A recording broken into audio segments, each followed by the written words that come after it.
السلام عليكم ورحمة الله وبركاته. أهلا وسهلا بحضراتكم، يا رب تكونوا بخير. يا ريت لو أول مرة بتشوفيني تشرفيني بالاشتراك في القناة وتفعلي الجرس عشان يوصلك كل جديد، وما تنسيش اللايك. النهاردة معانا ثمرة من الثمار الجميلة اللي الناس بتحبها، ثمرة الجوافة. الجوافة بتحتوي على بروتين وعلى كالسيوم، وفيها مضاد حيوي طبيعي، وبتقلل الكوليسترول الضار في الجسم، وبتمنع تصلب الشرايين، ومفيدة لصحة البشرة وصحة الجلد، وبتساعد في الرجيم، وبتحمي من سرطان الرئة، وبتضبط السكر في الدم، وبتساعد في التخلص من التهابات الأمعاء. طبعا عندنا النهاردة وصفتين من الجوافة. أول وصفة معانا إن الجوافة دي بيبقى ليها أوراق اسمها أوراق الجوافة، بتتباع عند العطار. بنجيبها ونحطها في مية وبنغليها على النار.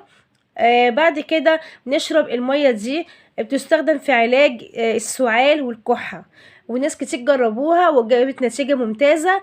ان انت بتجيبي بغلي اوراق الجوافة وبتشربيه، بتغليه في البيت وبتشربيه، وبيبقى مفيد جدا في علاج الكحة والسعال، ونبعد شوية عن الأدوية والمضادات الحيوية. طيب، تاني حاجة بالنسبة أنا قلت في المزايا بتاعتها ان هي مفيدة لصحة البشرة والجلد. عندنا وصفتها بقى ان هي المفروض ان احنا ناكلها الاول، يعني نوظف احنا ناكلها او نشربها عصير، ويا ريت العصير يكون من غير سكر عشان يبقى مفيد 100%. يعني اي فاكهة يا ريت منحطش عليها سكر، يعني نحاول منحطش عليها سكر ونضربها في خلاط كده ونشربها عصير فريش من غير سكر، هتبقى النتيجة بتاعتها ممتازة.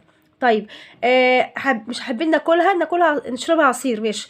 الناس بقى اللي بتحب تاكلها دي طبعا لازم ناكلها الاول عشان تبقى تحمي الجسم من الداخل وتفيده من الداخل. بعد كده ازاي بقى مفيده للبشره؟ بنجيب الجوافه بنضربها في الكبه مع شويه ميه صغيرين. بعد كده بنصفيها ونحط عليها معلقه نشا، وبندربهم على بعض كويس جدا ونضعهم على البشرة. بتساعد في تبييض البشرة وفي نضارة البشرة ونعومة البشرة. وصفة سهلة وبسيطة. ممكن تجيبي نص جوافة عشان تعملي بالطلب، يعني ما تحطيش في التلاجة تقولي هخلي في التلاجة، لا، يعني يوم بيومه.